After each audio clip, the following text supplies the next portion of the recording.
Talent shows have been around almost since the beginning of television history and are now shown all over the world. One of the first was the original Amateur Hour, an American talent show that aired in 1948. The audience could vote for their favorite by postcard or telephone. The show is a progenitor for later similar programs such as Star Search, American Idol, and American Got Talent. Millions of hopeful people have participated in talent shows all over the world to show their talent, win money, gain popularity, and be famous. UTS and Greenfield's research showed that fame is now the highest ranked value amongst American teenagers. But talent shows isn't only for ordinary people trying to become famous. Famous and semi-famous people can also participate in talent shows to boost their popularity or careers. The most popular show like that in Denmark is Dancing with the Stars, in Danish, Vild med Dans. According to the agenda-setting theory, news media can change the importance of a subject and by framing the subject in a positive or negative direction, even affect people's attitude towards the subject. All this leads to my question: can the media help to influence the outcome of the viewers voting in a talent show?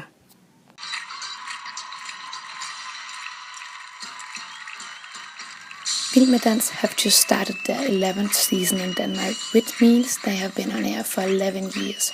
Last season had an average of 1.225 million viewers every Friday, which is pretty amazing considering we are only a population of about 6 million people.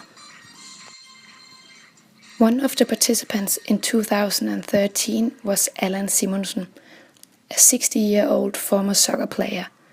He is the only Scandinavian player who has ever been honored as Europe's best player.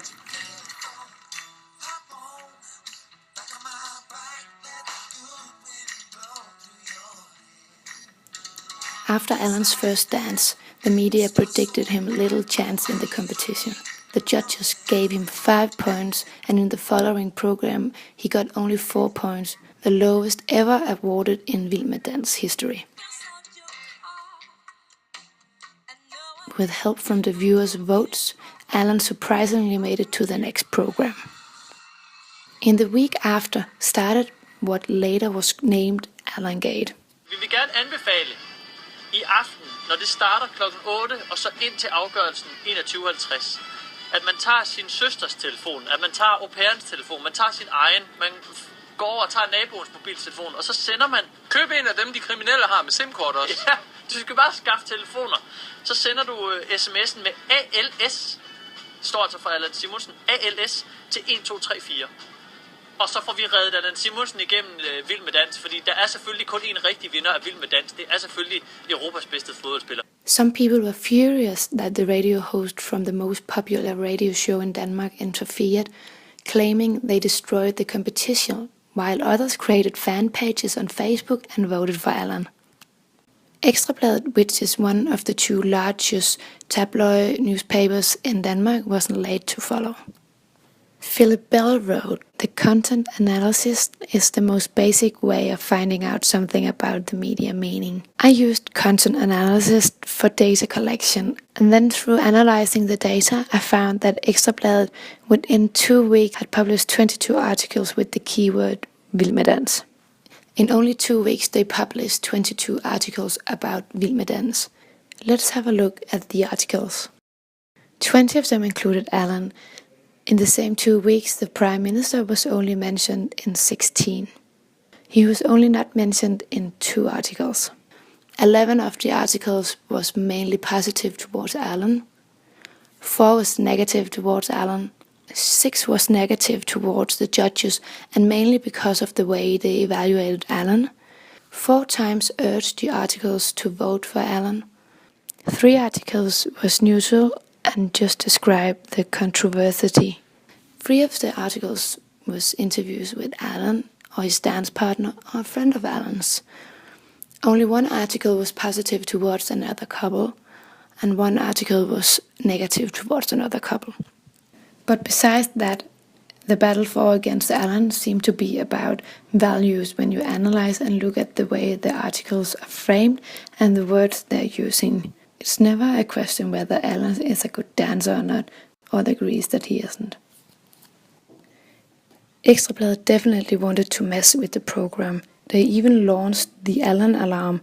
People could sign up for it and then receive a text message as a reminder every Friday when it was time to vote, so they didn't even have to see the program.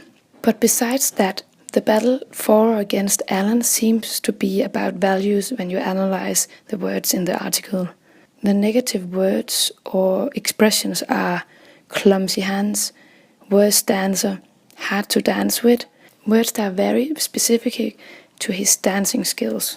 Positive words and expressions, on the other hand, are the legend, soccer legend, icon, big personality, the show's greatest conqueror, Alan Feber, our Vild Med Dans hero, the Alan Simonsen fairy tale.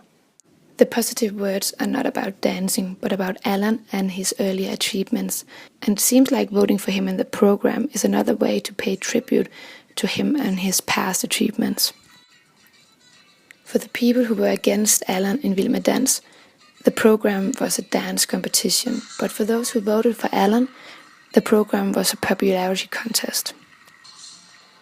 Alan didn't make it all the way to the final, but he made it to the semifinal, without even having to dance for a second time against another couple in a single program. Har du en eller anden form for hilsen, som du vil sende til alle dem, der har stemt på jer igennem de her mange uger?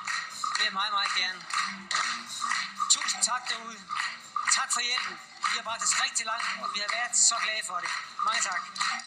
From my data, there's no doubt that Ekstra Bladet wanted people to vote for Alan Simonsen, and there's no doubt that they made more people vote. Just have a look at this. Der er ikke noget, vi elsker mere, end at lave Vild Med Dans for alle jer, der sidder derhjemme og kigger med uge efter uge. Men vi har i år oplevet, usædvanlig aktivitet i vores sms-afstemning. Det er utrolig vigtigt for os, at der hersker fair play over for alle deltagerne i Vild Med Dans, og derfor har vi i aften givet parrene nye sms-koder. Du kan kun stemme 5 gange, og det gælder både for den individuelle dans og for omdansen senere i aften. The host tells us that there is unusual activity with the SMS votes. For the first time in Danish history, the rules and the codes are being changed, and they're even doing it in the middle of the live show to make sure that only people watching the show can vote. Unfortunately, the broadcaster TV2 never wanted to publish the viewers' votes.